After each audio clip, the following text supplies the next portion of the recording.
What would you do if your daughter vanished without a trace, leaving behind only questions and a single musical instrument? Today, I'm going to tell you about Margaret Chen, a talented 16-year-old choir girl who disappeared on a snowy December evening in 1975, and the shocking discovery her father made 15 years later that would change everything.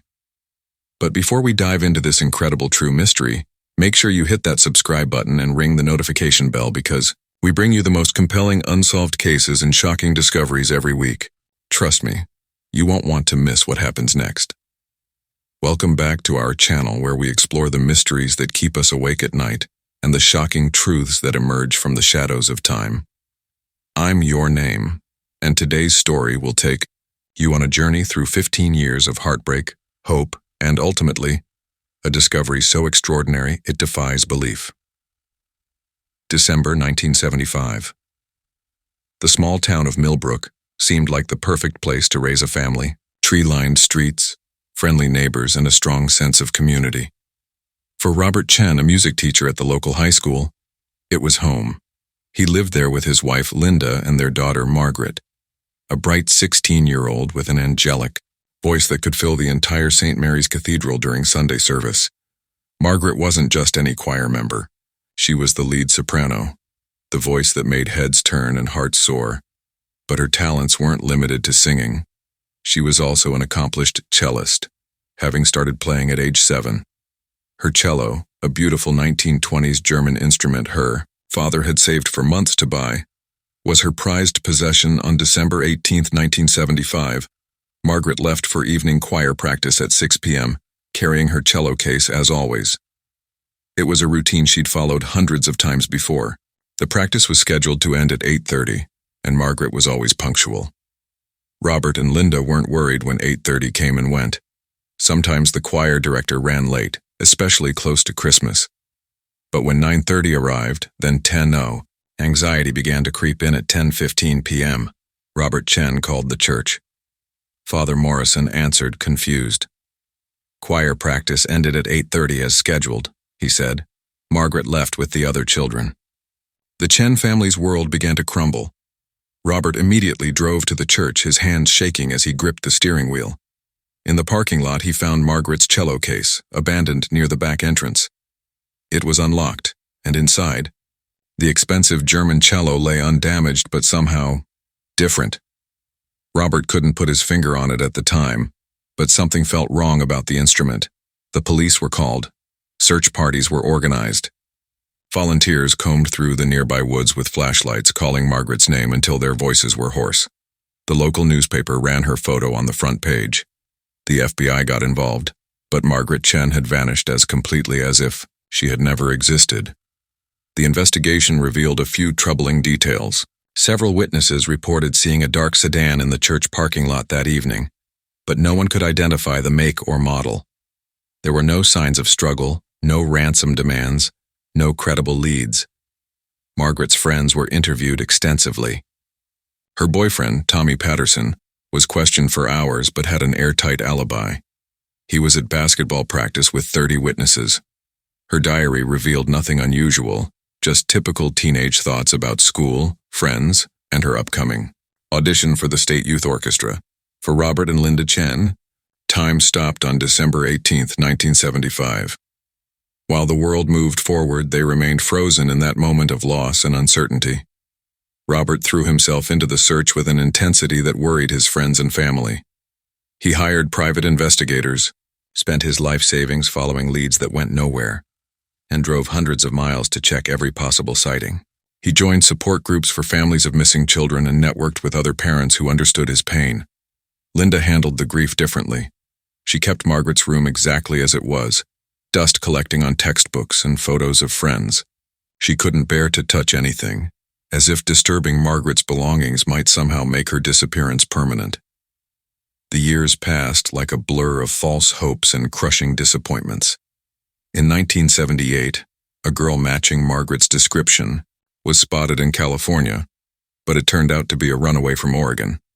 In 1982, remains were found in a wooded area 2 counties over, but DNA testing, still new at the time, proved they belonged to another missing girl from the 1960s. By 1985, most people had given up hope. The case grew cold. The FBI agents were reassigned. The local police had new mysteries to solve. Even some of Robert's closest friends gently suggested it might be time to accept that Margaret was gone and try to move forward with his life. But Robert Chen never stopped believing his daughter was out there somewhere. December 1990. 15 years to the day after Margaret's disappearance.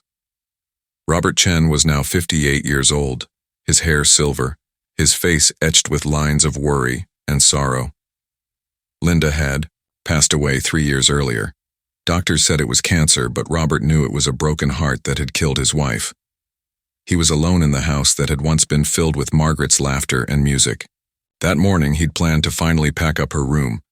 It was time, he told himself, time to let go. But first he found himself drawn to Margaret's cello, still in its case in the corner of the living room where it had sat untouched since that horrible night. Over the years he'd used it as a sort of shrine, a physical connection to his missing daughter. As he lifted the instrument, he noticed something he'd somehow missed all these years. The cello felt different, not just emotionally but physically. It was heavier than he remembered, and when he held it up to the light, he could see that the internal bracing looked unusual. Robert was a music teacher. He knew instruments. And this was wrong. With trembling hands, he carried the cello to his workshop in the garage. Using a small mirror and flashlight, he peered inside through the F-holes. What he saw made his blood run cold.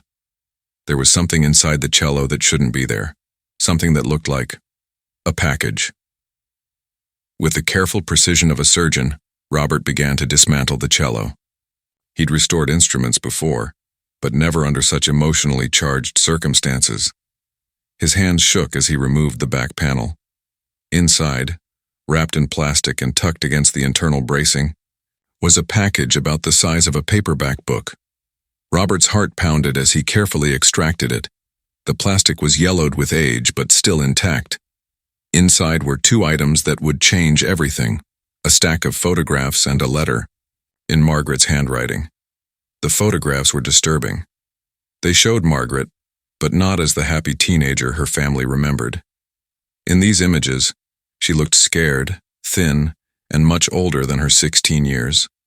She was in what appeared to be a basement or underground room with concrete walls and minimal lighting. But it was the letter that truly shocked Robert to his core. "Dad, if you're reading this, then something has happened to me. I don't know if I'll ever see you and Mom again, but I need you to know the truth. I wasn't kidnapped randomly. This is connected to something bigger, something involving people at the church. I've been trying to gather evidence, but it's dangerous. They don't know I know what I know, but if they find out..." The letter went on to detail a conspiracy involving several prominent members of the community, including someone Margaret trusted, someone who had access to the church and to Margaret herself. She had stumbled upon illegal activities and had been trying to document them when she realized her own life was in danger. The package also contained addresses, names, and dates, a roadmap to the truth about what had really happened in Millbrook. In 1975, Robert immediately contacted the FBI. The agents who took his call were skeptical at first. After all, it had been 15 years, and the case had been cold for over a decade. But when they saw the evidence Margaret had hidden, everything changed. The investigation that followed was swift and decisive. Using Margaret's hidden evidence as a starting point, law enforcement uncovered a network of corruption that reached into the highest levels of the local community. Several arrests were made, including that of the person Margaret had trusted most, the very person who had convinced her to hide the evidence in her cello before she disappeared. Margaret's body was found 3 months later, buried in a remote location about 50 miles from Millbrook. She had been killed shortly after her disappearance, but not before she had managed to hide the evidence that would eventually bring her killers to justice. The trial made national headlines. The conspiracy involved money laundering, drug trafficking, and the exploitation of trust within a small community. Margaret had been an innocent victim who had seen too much and tried to do the right thing. Robert Chen finally had answers, but they came at a price he never wanted to pay. His daughter was gone, but her courage and intelligence had prevented other families from experiencing the same loss. Today, there's a scholarship in Margaret's name at the local high school, awarded annually to a student who demonstrates both musical talent and moral courage.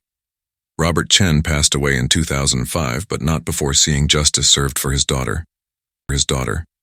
Margaret's story reminds us that sometimes the truth is hidden in the most unexpected places, waiting patiently for someone who loves us enough to never stop looking.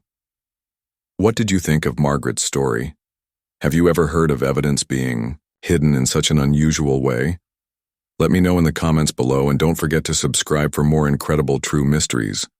Until next time, keep questioning, keep searching, and never give up hope.